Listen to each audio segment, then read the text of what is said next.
The sound of trumpeting split the dawn, sharp, strong, and alive, before fading back into the wide silence of the African savanna.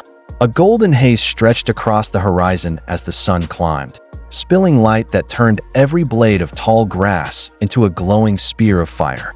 In the heart of this endless plain moved giants.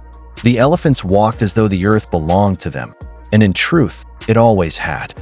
Their footsteps were heavy but steady, pressing deep into the soil, lifting soft clouds of dust that shimmered in the light. Among them, in the safest place of all, was a single calf. Small by elephant measure, yet bursting with energy, it broke from the herd's rhythm to splash at the shallow edge of a watering hole. Droplets of water glittered in the air around its flapping ears, and its trunk curled and uncurled like a restless hand learning its purpose. The calf blew bubbles into the pool, lifted its head proudly, then stumbled sideways as its own reflection rippled back. Innocence clung to its every step. The mother stood close, never more than a few strides away. Her shadow stretched long over the water, wrapping the calf in its dark safety. She was enormous, her body lined with the marks of years, her tusks curved and strong, her eyes sharp with awareness. Yet when they fell on her calf, they softened, brown pools carrying both patience and warning. With a low rumble, a sound that vibrated through the ground more than it filled the air, she reminded her young one of her presence. The calf answered with a high-pitched squeak and another splash. As though the world could never hold enough play, the herd moved as one behind them. Massive bodies swayed with rhythm, trunks brushed the earth, tusks gleamed like pale ivory blades in the morning glow. From a distance, they were unstoppable, a fortress of muscle and memory. But inside that fortress, the calf was still fragile, still learning how to walk with the weight of the wild pressing all around. Overhead, the sky was alive. Birds wheeled in wide circles, wings flashing silver as they caught the light. Their calls layered together into a wild symphony. The chatter of starlings, the shriek of an eagle, the steady hum of insects waking with the day. It was a chorus of life, a celebration of balance. Yet beneath it, there was also silence. A silence so faint only the oldest elephant might sense it. The grass nearest the water stood too still, unmoving, as if it too was holding its breath. The calf, of course, noticed nothing. It dipped its trunk into the cool water again and sent up a fountain of spray, laughing in the only way an elephant calf can, with sound and movement that shook with delight. The mother shifted her weight, pressing into the soil until the ground trembled beneath her. Her rumble deepened, carrying both comfort and warning. She was always speaking to her calf, and though the young one hardly understood, it felt the message: I am here. Do not stray too far. The calf squeaked again, splashing louder, ears flapping like sails too big for their ship. For a moment, it seemed that nothing in the world could break this scene of innocence. The savanna was golden, the herd calm, the sky wide and endless. But danger was never far away. Beneath the cover of grass and shadow, coils of muscle lay waiting. A giant python, its body thick as a tree branch, its scales patterned in mottled greens and browns, pressed itself into the earth. It was motionless, every curve of its form hidden among roots and dirt.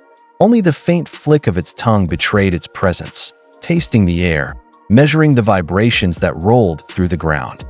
It had no wish to strike at the towering adults, too large, too powerful. But the calf, small and playful, only a few paces from safety. That was the perfect chance. The wilderness is full of such silent battles. Ones where patience is sharper than teeth, where instinct wins over speed. The python did not rush. It waited, still as stone, its body wound tight like a spring. Time, in the savanna, belongs to those who wait. The herd settled by the water's edge. Older cows gathered near the young, their trunks reaching out to brush and comfort, their ears flaring to cool themselves. Dust mixed with the smell of damp earth as the air shimmered with rising heat. The calf splashed deeper into the pool now, lifting its trunk to spray a mist over its back. In the golden light, it looked like a fountain of joy.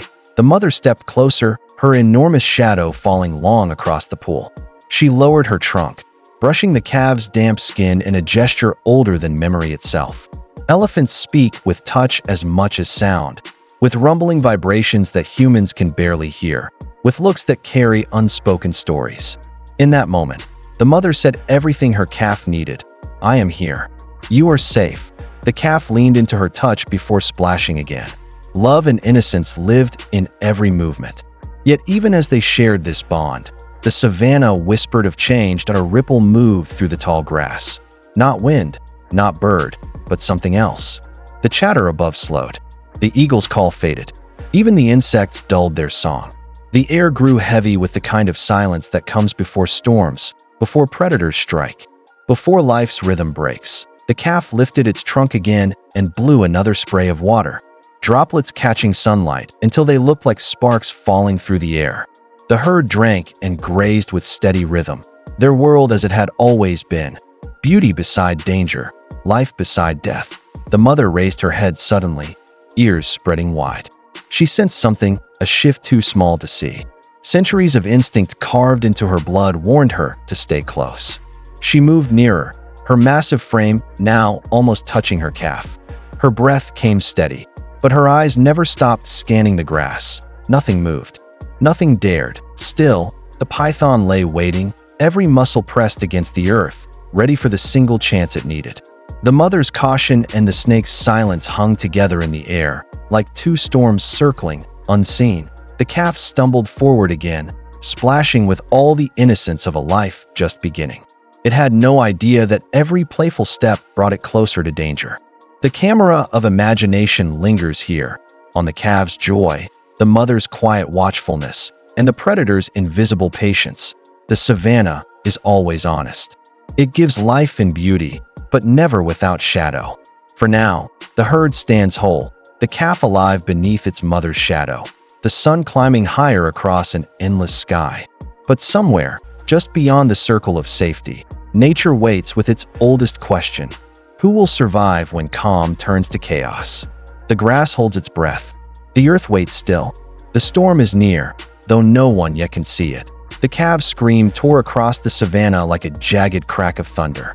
One moment the morning was still, the air carrying only the soft hum of insects and the distant calls of birds. The next, it was filled with the high, desperate trumpet of a baby in mortal fear. The bank beneath its feet had betrayed it, and now the calf slid helplessly into the water.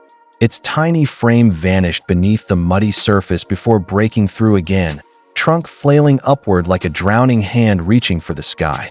The mother was already moving.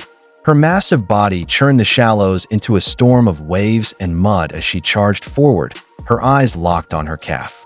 Every step was a battle. The earth beneath her shifted and sank, threatening to drag her into the same trap that had swallowed her child. She trumpeted furiously, a sound that shook the ground, both a cry of warning and a roar of determination. Behind her, the herd exploded into chaos. The matriarch lifted her trunk high and bellowed, circling back and forth on the shore. Young bulls stamped in panic, ears flared, their heavy feet thundering against the ground. Calves pressed against their mother's legs, wide eyes reflecting fear. The air seemed to vibrate with noise, with dust, with the sharp smell of churned mud and fierce sweat. But for the mother, there was no herd. There was only the calf, her calf, thrashing in the water. The little one's trumpets broke into pitiful squeals as its head dipped under again, bubbles breaking the surface. Every second stretched unbearably long, as if time itself held its breath, unwilling to move until a choice was made. The mother lunged forward, lowering her massive trunk like a lifeline. She swept it across the water, searching blindly for her calf. For a heartbeat, she touched nothing, only slicing through cold emptiness. Then, a bump, soft, wriggling, desperate.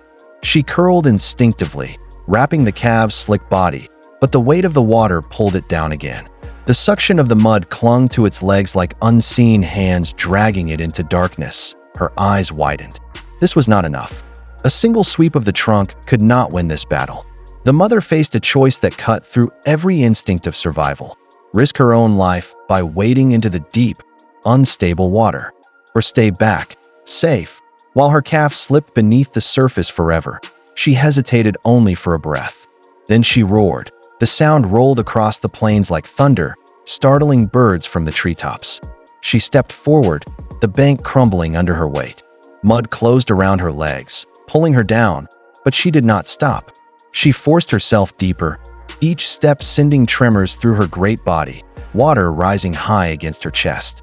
Her ears flared wide, her trunk stretched long, until at last she was close enough to try again. The calf's head broke the surface once more, eyes wide with terror, trunk blowing bubbles instead of breath.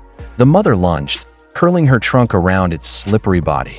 This time she held fast, pulling, heaving, straining with every muscle in her body. The water fought her, the mud clung stubbornly, and the calf kicked wildly, making the struggle even harder. For a moment, it looked hopeless. The two of them locked together in a drowning embrace. The herd screamed from the shore.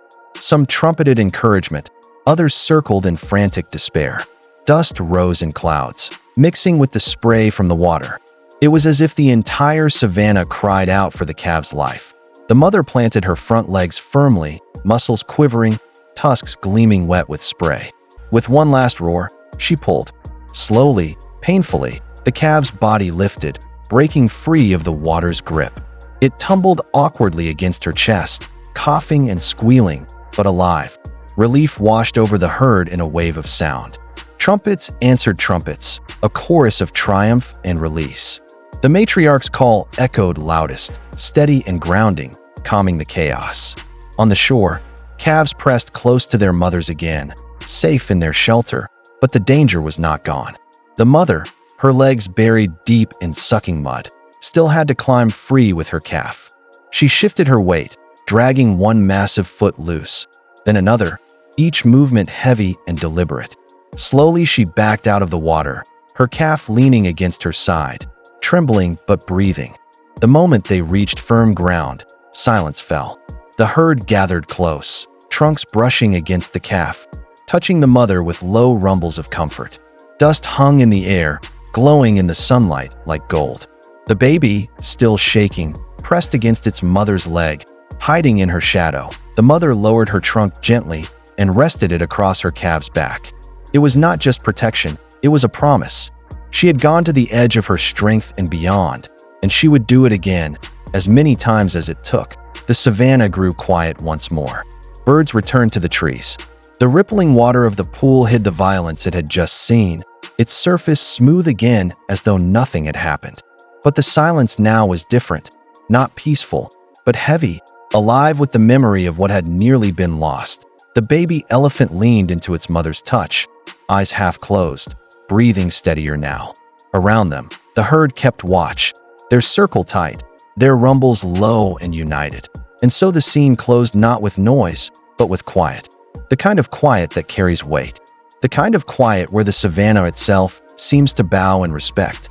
The calf had survived, but the memory of the water's grip would linger in every shadow, every ripple of mud. The baby lay still. The jungle held its breath. A mother's shadow covered her child. The water boiled with chaos.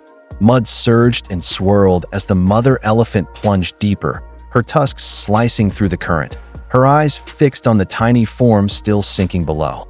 The calf's trunk broke the surface for just an instant, blasting a weak spray of bubbles before slipping under again. That brief glimpse was enough. With a trumpet of raw determination, the mother lunged forward, her entire body now surrendered to the fight. Her trunk lashed through the water until it found her calf. She wrapped it tightly, curling every muscle as if the very earth would have to break before she let go. The suction of the mud clung to the calf's small legs like shackles, refusing to release. The water tugged at them both, greedy and unrelenting.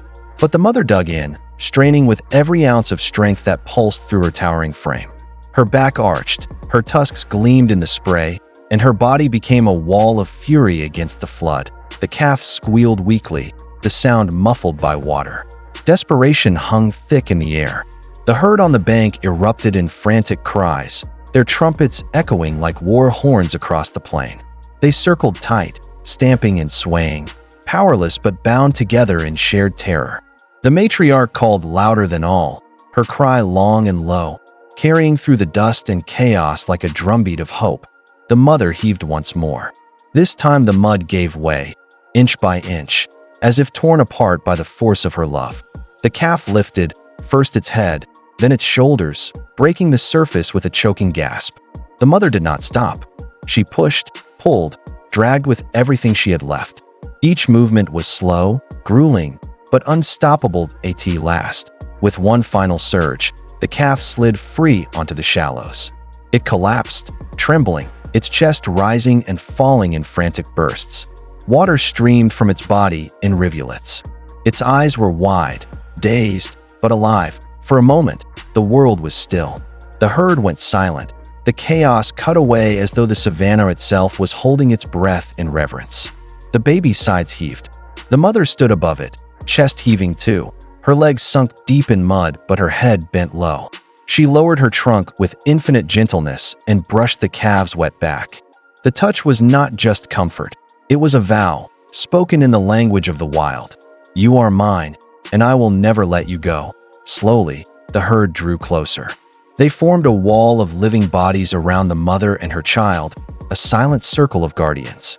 Calves pressed close to their mothers, wide-eyed but calm now. Sensing the storm had passed, dust drifted in golden beams through the air, settling softly over the scene like ash after fire. The baby leaned heavily against its mother's leg, too weak to stand tall, its small frame quivering with exhaustion. Yet it was safe, its heart beating, its breath steadying with every passing moment. The mother shifted slightly to shield it with her vast body. Her shadow falling over the calf like a fortress, the water calmed. Its surface once again smooth and glassy, betraying nothing of the struggle it had just swallowed. The savanna stretched wide and endless, golden grass bending in the wind, the sky above a pale dome of quiet. But in the circle of elephants by the water's edge, a fragile miracle pulsed. A child returned from the grip of death, and no trumpets followed now. No more chaos, no more noise. Only silence, rich and deep. The kind of silence that carried the weight of everything that had happened. The herd stood still, their eyes fixed on the mother and calf, their rumbles low and steady, like the earth itself humming with relief. The baby's trunk curled weakly upward, reaching for the safety it knew. The mother lowered her head once more, touching it with her own, a bond sealed in mud and water and fear. The calf closed its eyes, leaning into her as if the world could no longer touch it. And then, slowly, the camera would pull back. The elephants, standing together like ancient statues, the circle of love unbroken. The pool, calm once more. The endless savanna stretching to the horizon, vast and eternal. In that wide silence, the truth shimmered clear. Nature is both cruel and kind. But love, in its purest form, is stronger than the flood. The baby lay still. The herd stood guard, and a mother's shadow covered her child.